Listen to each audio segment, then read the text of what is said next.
Club Junta, building better Africa. Group of companies ikupatirani nkhani zochakuka zomveka bwino kuchokera kuno ku kampani yokhayo imene kapena kuti bungwe lokhalo limene limakupatsirani niyo nkhani zomveka bwino pano pa Malawi, mosogozedwa ndi Pastor Moses Shumba. Muli banja Malawi nonse kwina kulikonse kumene muli dziko lonse lapansi. Ndikamati dziko lonse lapansi ndiye kuti Amalawi ena ali m'mayiko ena akunja kwa dziko la Malawi. Choncho Amalawi amenewo sitimawayiwala chifukwa iwonso amatikumbukira pamene amatiyankhula pa mafoni, kutithokoza, kutiyamikira, kutilimbikitsa pa ntchito yayikulu imene tikulimbana ndi devil athu amene tili naye padakali pano mdziko muno, kuti ndithu devil amene mpaka timugonjetsa chifukwa ntchito za Satana kwake ndikuba, kupha komanso kuononga. Choncho samapambana, akayiyamba ntchito Satana samayimaliza, koma Mulungu akayiyamba ntchito amayimaliza ndipo samayisira pa njira. Choncho ndikufuna ndikufuneni zabwino zonse poyamba ndisanakupatsireni mabomba am'mawa uno. Paja ndili mkati moongola mafupa tsopano. Ndayamba dzulo ndipo lero ndipitiriza kumasanaku kuongola mafupa. Koma kumawa kuno ndimafuna ndithu Amalawi nonse ndikupatsireni nkhani ziwiri zokha zimene zili zochakuka bwino kuti Amalawi mutseguke makutu, ndikutsukeni ubongo ukhale wa fresh. Paja ntchito yanga ndi yotsukatu ya ndalowa mchipatala dzulo kumene kuli chipatala chachikulu kwambiri mdziko la Malawi ku Bet Cure, chimene tikuongola mafupa ndithu kuti no dzikoli lilongosoke. Ndikukhulupirira kuti Mulungu wakudzutsani inunso mwagwada pansi mwamuyamika kuti dziko mwambuye kuti lalero litaliona. Chimenecho ndiye chopambana kwambiri pa moyo wa munthu amene ali ndi moyo, osangodzuka ngati mbalame, kuti kakale mbalame imene imayamika Mulungu. Sindikudziwa kuti ndingafanizire ndi nyama yanji imene sidziwa kuyamika Mulungu, koma munthu wa moyo wamaganizo munthu akadzuka amayenera kugwada, kandi pa bedi, kandi pa mphasa, kandi pa mkeka, paliponsepo kumuthokoza Mulungu. Dziko mwambuye lalero ndaliona. Adani ndiye tinawo ochuluka kwambiri, ena abwino, adani ena makhala abwino chifukwa dana amene samakuyankhula amangokusungira zifukwa, koma mwakumana naye mangodusana naye vuvu, amene ndi mdani wabwino. Koma pali adani ena amene amatipangira ziwembu zimene sitimazidziwa. Choncho Mulungu amangotipewetsano kwa adaniwo. Tizimuyamika kwambiri Mulungu chifukwa choti amagwira ntchito yopambana. Amalawi anzanga, ndikupatsirani ka breaking news kochepa chabe ndisanakupatsireni nkhani ya lero yofunika kwambiri kuti muidziwe. Kukumveka mphekesi amene ati bambo uja amene walimba mtima kuti akapereke age limit ku parliament posachedwa pompa wasowetsedwa.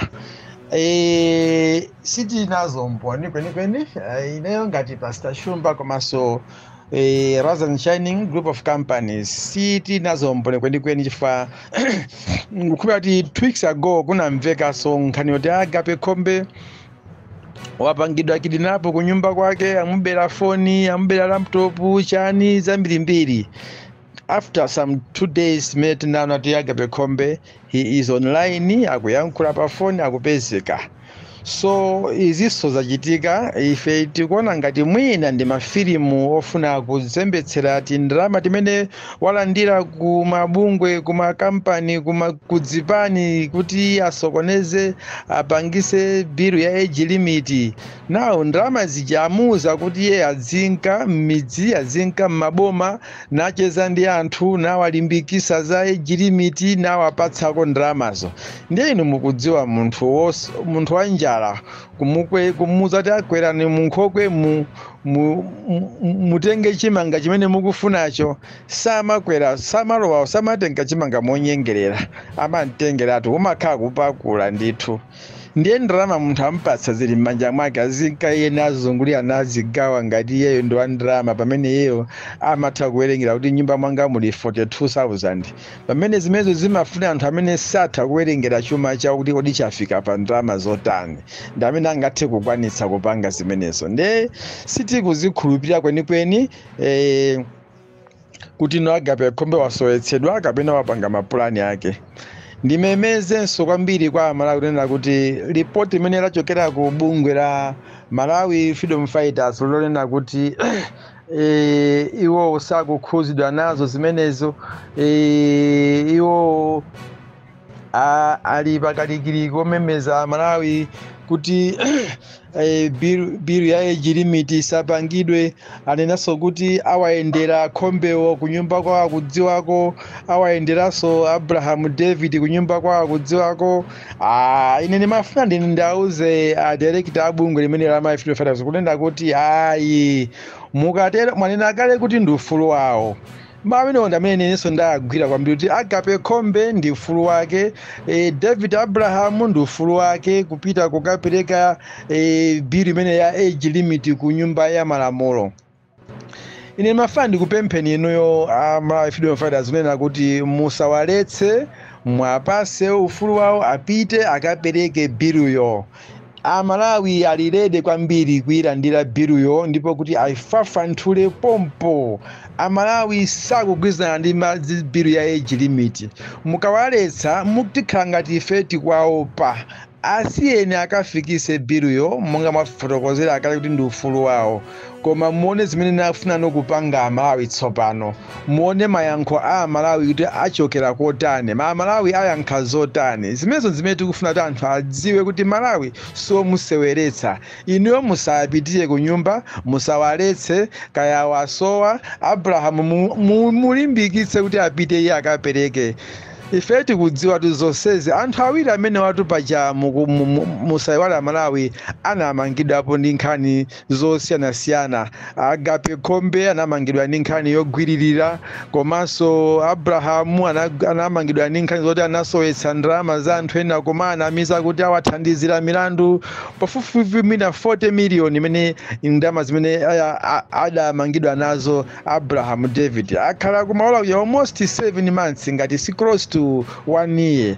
So no anthu amene wawa ali ndi njala kwambiri ndi nthata za njala zimene zikufuna ndalama.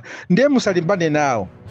Asiyeni aone makawards. Chifukwa Malawi ndi makawards sasekera zinthu zopusa. Ndiko kutuluka kwa age limit ambiri amachita nayo mantha, ndipo ambiri akwiya nayo, ndipo ambiri ndi okonzeka kuti anthu amene wakodi tingawapeze bwanji tiadziwe. Ndiye anthu ake tusiopsa ya akakhala bwana Agape Khombe ndi amene mukwaona muzithunzima kupanga sekireti. Bwana Abraham David also tiponyanso nkhope yawo anthu muziona kuti ndi amene anthu ake si anthu onena kuti no angachiteka anthu iyayi. Mwaendere mmakomo mwawo muona kuti kodi amagona pati anthuwa. Mwaone mene amavalira kuti sapato yawo imene ndi sapato ya director iyi. Muziona sapato kuti komadi khumbo la anthuwa ndikufuna kuti kusintha moyo, osati kusintha miyoyo ya Amalawi koma kuzisinthitsa okha.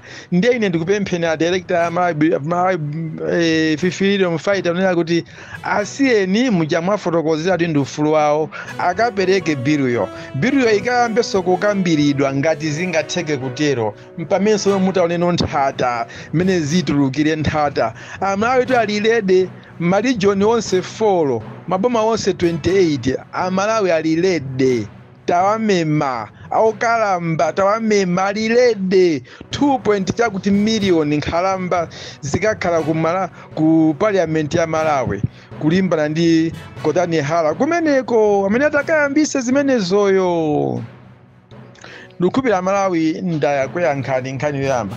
Nkhani yachiwiri ndimene na Malawi makamu ndivutisa mmafoni dzulo madzulo abusa tiuzeni ejilimiti amatiro apana palachinayi panyasizi kumveka kodiro aliti kapena mawa kumanena lero abusa tiuzeni timvetsese ndiye lero ndifuna ndikuyankhe na Malawi mukhaye tcheru kwambiri musamandivutitse ku inbox kwanga kumakhala zinthu zoti ndizipanga komano ndikayankho yonji vn imeneyi mukayimvetsera ine ndimatambasula china chiti chonse momveka bwino amene amandimvetsera samabweranso kundifunsa iya ife amakhati wamva chimene ndafotokoza ndakhala ndikufotokoza nena kuti palibe age limit kuti ipasa ngakhale takhati iyapasa koma zoti APM sayima zimenezo palibe APM ayima APM awinanso pa 16 September ndakhala ndikuyankhula mwina ku almost 2 weeks ndikuwirikiza kuyankhula mawu okhaokhawa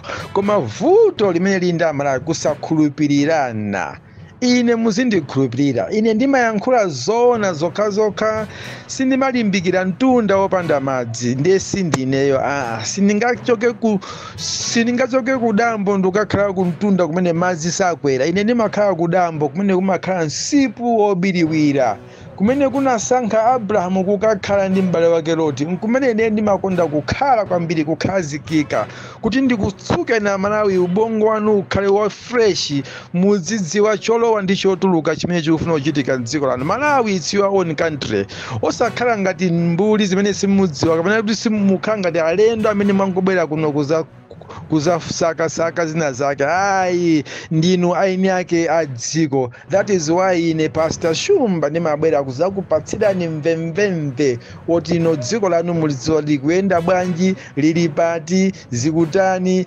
mudya kapena simudya muthamanga kapena simuthamanga mugona tutabwino kapena simugona ndimapanga zimenezozo ineyo kuti Amalawi muzidziwa now age limit musamavutika anthu mumtima phapa this is Friday lero aphungu a nyumba ya malamulo amalowa ku parliament 8 o'clock ndipo amatseka 12:30 akatero kuti basi atsekeratu mpaka na Monday so pamene apukalowaso 2 o'clock masana choncho ndimafuna mudziwe kunena kuti age limit sikulowa age limit wiki ya mawa so kulibe musavutike ni mafunso a age limit wiki ya mawa yonse kuyambira Monday mpaka Friday kulibe koza age limit wiki inayonso kuyambira Monday mpaka Friday kulibe koso za age limit aphungu a nyumba ya malamulo ali busy panopa kuunikirana za budget imene yaperekedwa ndi Simplex Chithyola kutengera ndi ma department aboma osiyana kumene kukulowa ndrama zimene zija zimene Simplex Chithyola wazifotokoza pa budget yake ndi aphungu amakhala kukambirana later on aphungu aja amapitaso kumafirudi kukaona kuti kodi unduna wakuti upanga chani kodi anthu mudzimu akutani things like that akhalanso ni nthawi yoti zimene zija ku parliament kuja ayimika alowa kayemo mafirudi akapange zimene zija later on akatha zimene zija one week ndi akalowanso ku parliament akamakalowa ku parliament ndoti ikhalano itatsala 2 weeks imeneno kuti no nyumba ya malamulo itsekedwe musawale kuti no nyumba ya malamulo itsekedwa mwezi wa mawa ngati si pa 9 things like that itsekedwa mwezi wa mawa pa 9 choncho aphungu aja akathano kupanga za budget apita ku field kuja abwerako amakhalaso ndi wiki yokambirana zimene apeza ku field kuti no budget ija kuti iyenda mtundu wanji leni amakhano ndi 1 week mwina ya summary wiki imene ijano ndi mene anganene kuti sono kwabweraso tu bill iyi titani ndi asanayibweresenso ku chamber amakumananso ma business committee mwapaderadera kukambirana za age limit ija akakambirana mwapaderadera osakhala mu chamber amene amakambirana Mr. Speaker sa honorable speaker sa iyayi kwapaderadera kukakambirana kuti kodi akuluakulu kwabweratu bill iyi tayioneni ndezikhala kwa iwono kukambirana todi tirowetse kapena tisayirowetse ayi sikuyenera isiyeni apo isalowe meneyi kapena ayitiyeni irowe ndiye akatitiyeni irowe akagwirizana ndiye amene amabweresano solo mu chamber muja nkumayikambirana pamenepo pamene anthuno adzuke no Amalawi no kudzuka. Tikamati kudzuka Amalawi adzuka ngati mimbulu yolusa. Amalawi adzuka ngati nthata za njala kukakrashana ndi bill manager chifukwa ife sitililede kupanga za age limit bill ngati Amalawi. Maboma onse 28 zigawo zonse 4 za Malawi zino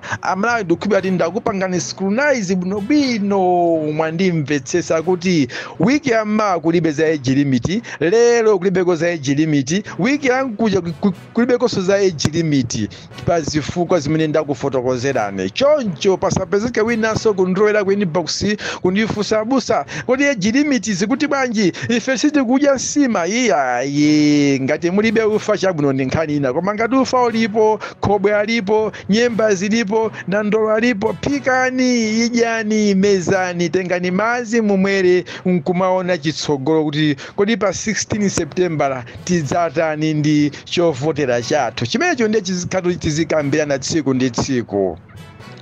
Nkhani ya age limit I think ndakuyankhani anthu ndizakufotokozeraninso za age limit itatsala wiki yomaliza ya parliament. Usono akuluakulu nawo uthenga wa age limit ulipo kapena kulibe, koma kwa lero tisiyane pamenepa. Nthawi ino yakummawa Amalawi ndimafuna kutseguleni kwambiri nkhani imene ikukuzunguzani kwambiri mmakutu kuti ayi ndithu bagonani ngati mweni ndrama gulani zomwe atizanu mumweti wanu wankaka basi kaya muja chinangwa chagundika mumiseumu chophikaphika idyani mwerani madzi nkumaona kuti kodi chitsogolo chanu chipita bwanji. Ameneyo ndiye Pastor Moses Shumba. 10 o'clock ndibweresano ndilowaso mchipatala chimene cha BetCure kuti tipitirize no kuongola mafupa amene Amalawi akukusowesani mtendere kuti kodi tilipotani. Ine ndine Pastor Moses Shumba, mkango weniweni wa Malawi. Sindimaopa, sindimanama, sindimadzidzimuka, sindimacheuka, sindimapanga sore ndinalakwitsa, koma ndizi ayi chifukwa ndimayima pamene ndayimapo kwauza Malawi chona chokha usiku usana ndili nanu limodzi. Mukazamva mudziwe kuti chauta wandiitana, koma azifa azaya mwa live muzakhala muli pompo kumvetsera uthenga weniweni umene Amalawi mukuyenera kuulandira. Mwana wa Nankhoma, mawa bwino, bye bye.